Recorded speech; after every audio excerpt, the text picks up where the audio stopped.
Cool. All right, so I'm going to talk about colorForth, which weirdly was one of the things that actually something like 14 years ago finally got me to reach out and attend an SVFIG meeting, and way back at Cogswell College, and I had started puttering with sort of colorForth variants of my own at that time, and I had done a native colorForth of a sort, but then I also around that time started working for Google, and AppEngine was a new thing, and thought, oh, let me use AppEngine and make a web app. So, but I find that I find myself frequently thinking about colorForth to this day, and I think there are a few reasons for that. One of them is that it's actually a pretty rich source of novel ideas to reduce complexity.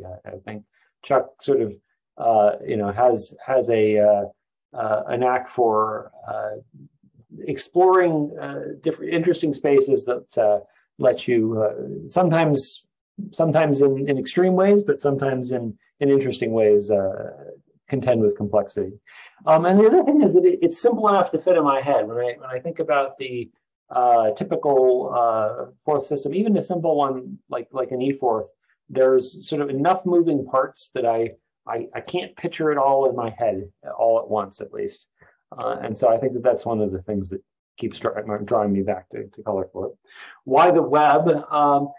The web's a good dodge for getting access to I/O. Native APIs for I/O have actually gotten shockingly complex, and the web's need to have portability, I think, has caused some of the APIs there to be reasonable. And it actually can, partially this is things I worked on a little bit in my career, but like things on the web don't have to be slow, and so it's not actually not a terrible place to go for native performance because of all the work that's gone into making browser implementations able to do performant things. And it makes it easy to show people things, although ironically for this talk, I don't actually have my stuff up in a place that is shareable just yet, but I will soon. And it also has the virtue that if I put some exe file up on a website, people have to trust me to run the thing. If they go visit my website, generally speaking, they don't have to trust me. So that's nice too.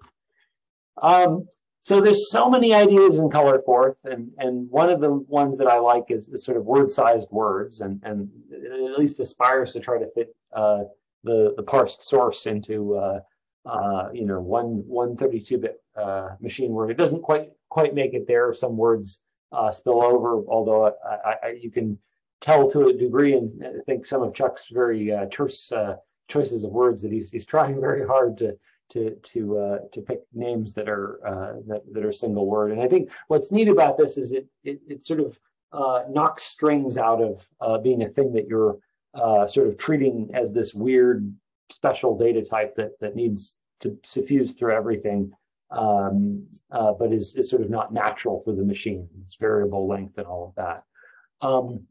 And so this idea of pre-parsed words and numbers, this is something that comes up in a bunch of places. There's I'm forgetting the name off the top of my head, but there's a Russian Forth-like variant that also sort of emphasizes this one-to-one correspondence with words and words in the language, words in the system, all of that. So the way this is done, for those that haven't stared at colorForth as long and as much as I have, there are these.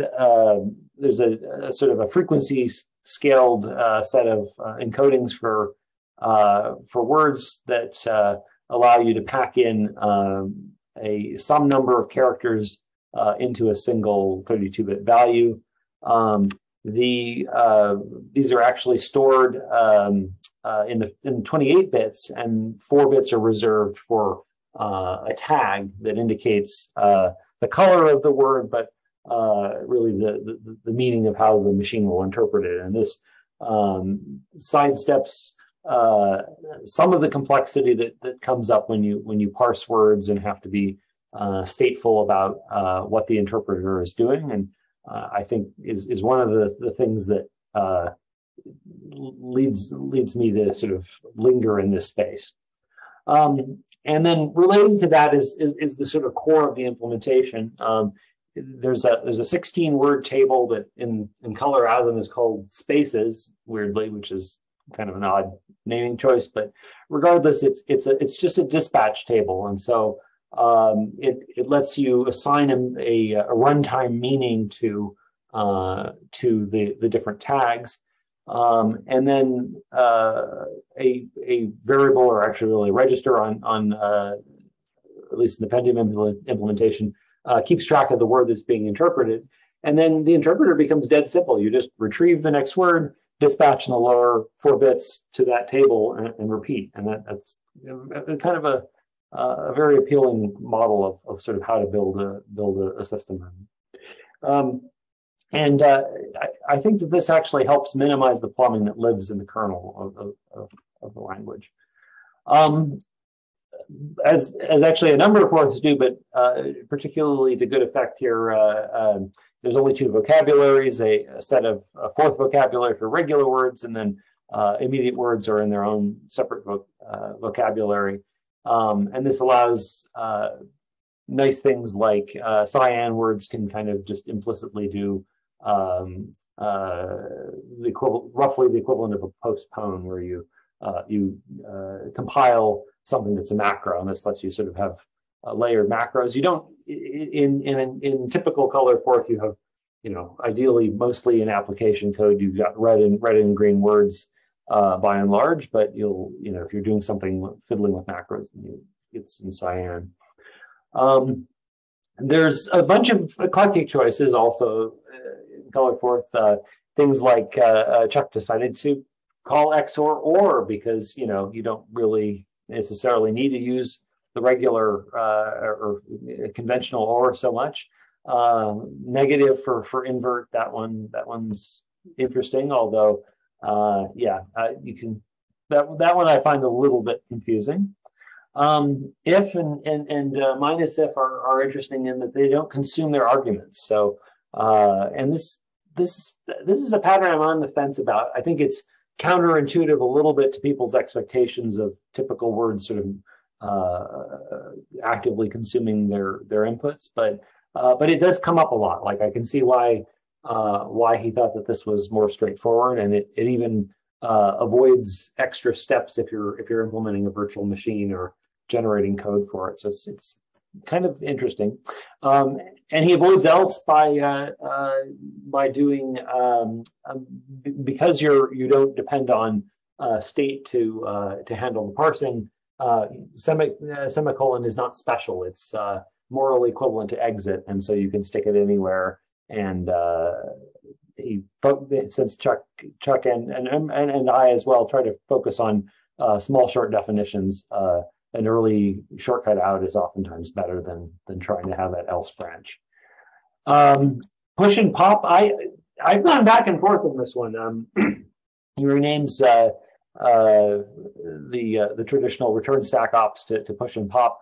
I liked this naming convention a bunch, and then I got is messing around with eForths, especially. I got in the habit of using the conventional notation, and now I find my brain gets a little bit mixed up by these, but I definitely see the appeal. And of course, the reason that colorForth does this is these characters are not in the 48 character set of colorForth. So it has fewer symbols, and so you get some kind of odd things like for lack of a less than sign, you need to spell it out. I actually find that not utterly unappealing. And similar story with minus if. Another interesting quirk of colorForth is that variables use space in the source file. This is because colorForth has this nice model of just loading the source code into memory all at once, and sort of not bothering to have blocks in the conventional sense of a sort of virtual memory, but rather it just loads at once, and then you interact with it. And if you want to save, you save it in total. This simplifies allocation a little bit, lets you do some interesting things with saving back state to the device. Not strong feelings on this one. This one stems from sort of the lineage of Chuck's various processors, but there's a notion of an address register that shows up, and there's some nice words for doing things like locking down a buffer in order that become nice if you have one extra slot that's sort of on the side. And these kind of appeal. I again, in the VMs, you'll see they kind of show up. They don't take a lot of code to do kind of an interesting thing. And then the other interesting quirk is that addresses are in words, not bytes. Amusingly, as I was I actually find this one kind of interesting. First, it's not necessarily at odds with contemporary CPUs, and also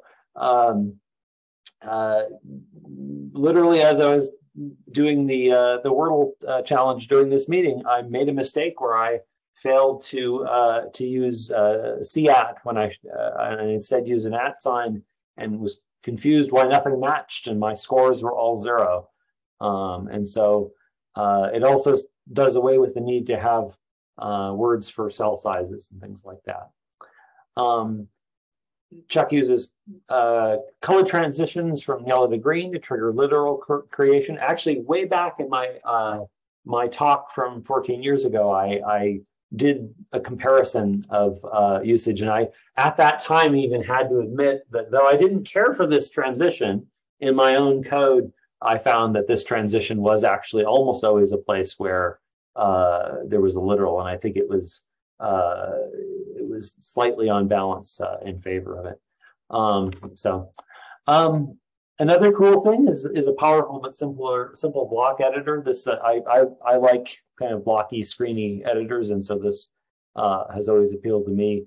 He builds it in, which is not entirely what I would prefer, given that an editor seems like a changeable, complex thing. But he actually builds it in with enough sort of hooks to be able to expand it after the fact. Everything is sort of driven by effectively deferred words or tables that let a lot of the complexity live in the source code editor. And then there's a neat trick that I've occasionally used elsewhere, which is to use sort of cardinal knowledge of what will happen when you compile a word to produce a table of for dispatch. And so one place they'll do this is for keypads. The pad word will go in, use the return stack to then examine the words that follow it and reference it like a table. So anyways, way back 14 years ago, I from my understanding of colorForth at that time, and from my understanding of web apps, I built a sort of a webby colorForth-like thing. At the time, I knew little about JavaScript, and since I've learned a bunch, even gotten to working on the V8 JavaScript engine. But each fourth word was done as a function, and the terminal was done with DOM elements, and then it bootstraps from some plain text forth that has a correspondence to colorForth. At the time, I was very enamored of sort of conventional screens, kind of like Pygmy Forth, and so I instead of encoding color and using Chuck's eclectic encoding, I encoded color in special space characters.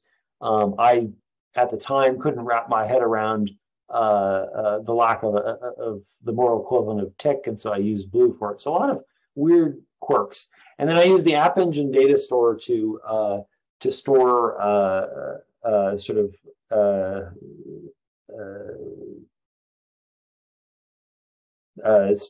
stored state. And I had this weird notion of like letting people sort of in parallel hack on different screens. There's actually a way to edit things and have others see it. And then the editor, I tried to build it mostly in Forth. So I'm going to actually hit reload to show you. Notice how slowly that loads, and that's actually one of the many sort of limitations. When I produced this was still at the time that Internet Explorer was still out there, and it would run an Internet Explorer, but it was unbearably slow. And so I believe at the time this was pre-Chrome's release, and so Firefox would run the thing sort of at a tolerable level, but in Internet Explorer you could literally see it like fill in each character. Partially that was down to a number of the sort of my ignorances about how to get good performance. The tool has a bunch of documentation sort of in line. Much of this has not been touched in the time since. Remarkably, AppEngine has stayed stable enough that I think I might have had to do one transition to keep it alive. There's, as you can see, it sort of has spatial properties to it. But for example, and when you run things, I'm missing critical things that I think actually make Chuck's system interesting, sort of as I pondered it in the intervening years. So there's a 2-key /enter, and then it will run basically all the yellow words on a block. This is a kind of an odd way to do things, but it is what I did at the time. You'll notice down below there's this tagging for the letter U and a star. This indicates that somebody has claimed the block, and I believe the U means that it's the current user. So the pieces of things are here. This was really, in some sense, an attempt to translate the native rainbowforth that I'd done previously. So anyways, let's pivot back to the slides. And so things that I regret there, I missed out on sort of the radical simplicity of one word. It was super non-performant because I didn't know what I was doing with JavaScript, and there were sort of functions calling functions did odd things. I'm not even sure that I actually got some of the execution semantics right. At the time, I think I was very enamored of trying to use the data storage to AppEngine and did some foolish, inefficient things. Could have leveraged local storage more to not hit the network. And I should have provided for low-level graphics. Canvas was around at the time, but I think that I found that the performance and sort of behavior of it demotivating enough that I put it on the shelf. So I have a current work in progress attempt, and I'll show a little bit about that. What am I doing? I'm calling it tint just to give it some other name need names to disambiguate things. I use an int32 array, which is now a built-in thing in JavaScript that lets you manage an array and have it be efficient. I use ASM.js, probably not for good reasons, partially because I actually implemented the converter in V8 that converts from ASM.js into WebAssembly. So I happen to know that what happens is when you have a piece of ASM.js now, it will be sort of quickly converted into a piece of WebAssembly and then run for you. And having done that, I have the ASM.js rules enough in my head forever after that it's not that much harder than sort of carefully writing things to do human-generated ASM.js, which of course was not the intention with ASM.js. But and I'll if you don't know what ASM.js is, I'll show what I mean in a second with some code. And the hope here is to basically use this array buffer to do things like be able to blit to the 3D canvas, which will hopefully allow it to be a relatively performant Forth. I put, rather than generate the ASM.js directly, I put the opcodes in a table so that I can reuse them when assembling. This is sort of reminiscent of with micro eForth. I try very hard to have opcodes listed only once. And then I try to mirror most of colorForth, including some of the quirky things that I don't care for, like some of the meanings of or and negative sign. And then there's a single opcode for yielding to JavaScript that will be sort of the bridge to communicate to the outside. But I now have that proper dispatch table. Although rather than where Chuck did the dispatch table plumbing sort of in assembler, I'm doing it in high-level Forth because I have exposed just enough of a simple kind of assembler of my own to allow for that. Although it's sort of mirroring regular Forth. And then I did actually do one other weird thing, which is I did a JS editor for the words, because you've got a chicken and egg problem of if you're editing colorForth encoded in the typical way, you need a tool that can edit it and a text editor won't do. And I have the basics of saving and loading to local storage. So we're going to go take a look at it really briefly, but it's not done, and I will likely come back at some point when it is done, and likely we'll have more interesting things to show. This will be super underwhelming in some ways, but it can compile and execute simple words. Theoretically, all the opcodes are complete, although I haven't sort of tested it enough to really say that with any high confidence. The JavaScript sort of editor is for blocks is working, although I have sort of also this belief that once I get enough of the system working to have be able to write the thing in colorForth, I'll just go and rewrite the editor in colorForth and sort of treat the JS editor like a sort of a throwaway piece of scaffolding. And it's missing all the bindings for keys and graphics, but I now sort of understand that well enough to do hopefully an interesting job with that. And it's missing a bunch of other things that aren't hooked up to Forth.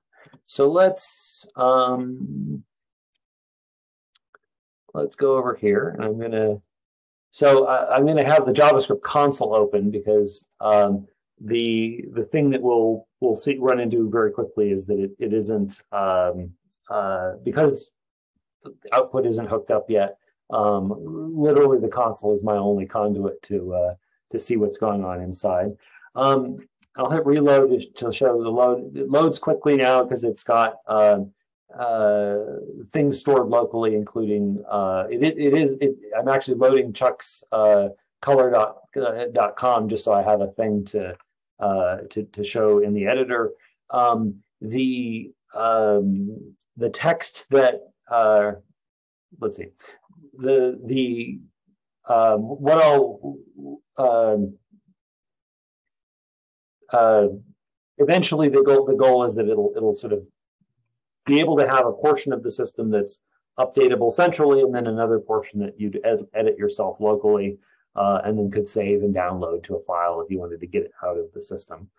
I've used Chuck's keys, although after getting partway down the path of implementing sort of all of the colorForth editor in JavaScript, I got tired of it, and so it shows the key map down below, but it doesn't change in the way that the colorForth editor does. That will be all nicer to do anyways on the Forth side of the fence. So you can move around with the usual keys within the page. I've not bothered to clone the Munchman because there was actually no Unicode character that I could readily find that sort of seemed like a good match for it. So anyways, so the encoding is there, and if I go find some empty page here, I can go ahead and I can enter.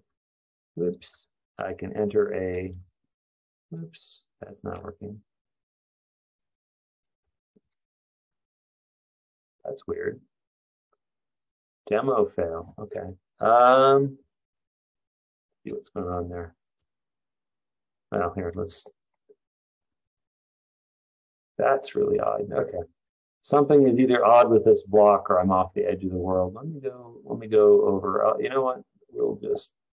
So you can do all the typical things in the editor. One of the nice things with colorForth's editor is it has this nice paradigm around gobbling up. When you delete, you're deleting kind of into another buffer. And now having having deleted that, and say I want to move it somewhere else, you can, if I can remember which key, because it's been a while since I fiddled with the editor. I'm going to have to smash keys until I remember which one it is that pastes. No, that's not the right key. That's the copy key. There we go. So then you can have it barf up the things that you previously deleted. And what's neat about that is it sort of conflates editing and deletion and copy paste, which I find nice. So anyways, I've got this sort of baked example ready to go. We'll look at the insides of the interpreter briefly, but basically this will be super underwhelming, but I got it ready to with a keystroke that can load this one block. It will load it, and the VM is able to emit 25. A good bit has to happen to make that work correctly. It is actually, building up it is using the inner loop of the interpreter to execute each word, dispatch through that table, and has implementations for each of those. Let's pivot over to look briefly at the insides of it. How are we doing on time, Kevin?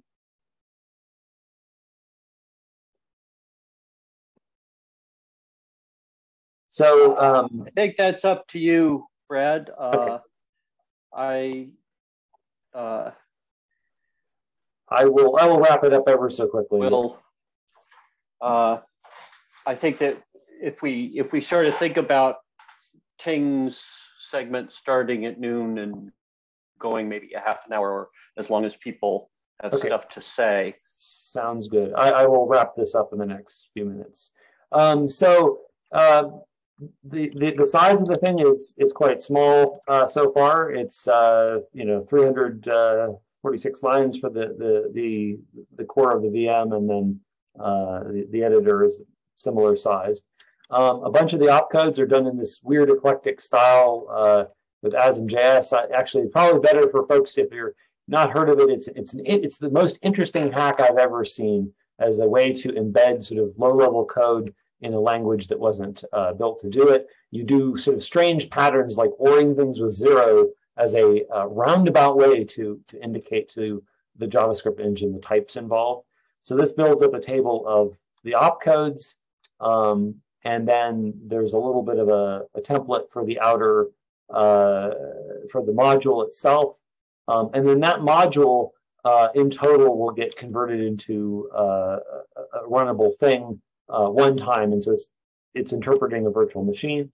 I've got code in JavaScript to do the encoding to a word, and then there is plumbing that builds up all of the opcodes and then instantiates the module here with an eval, and then plumbing to then introduce a few words into the dictionary that it starts the world with, including the positions of some of the pieces of the dictionary, and H, which is the heap pointer. Then there's this small assembler, which is used to then provide a few more words that are needed, including here's that the dispatch trick using pop, creating a table of the 16 different colored words, and then their implementations above. And that sort of does the interpreter, and then the whole thing starts up and then loads block 20, which sort of runs along. One thing I discovered in this process I had somehow missed inside of colorForth is that when you do a load when you do the load word, I had assumed that it was actually explicitly loading a 256 word block, but it actually is essentially looking for a null. It looks for the end of the end of the input. So if you actually use all 256 words, within a screen, it'll wrap around to the next word, which I had never noticed before. Anyways, that's the core of that. I'm not going to look in depth at the editor just because it's sort of not fundamentally interesting and may ultimately go away and be replaced with a bunch of Forth code. That's the status. Are there any questions?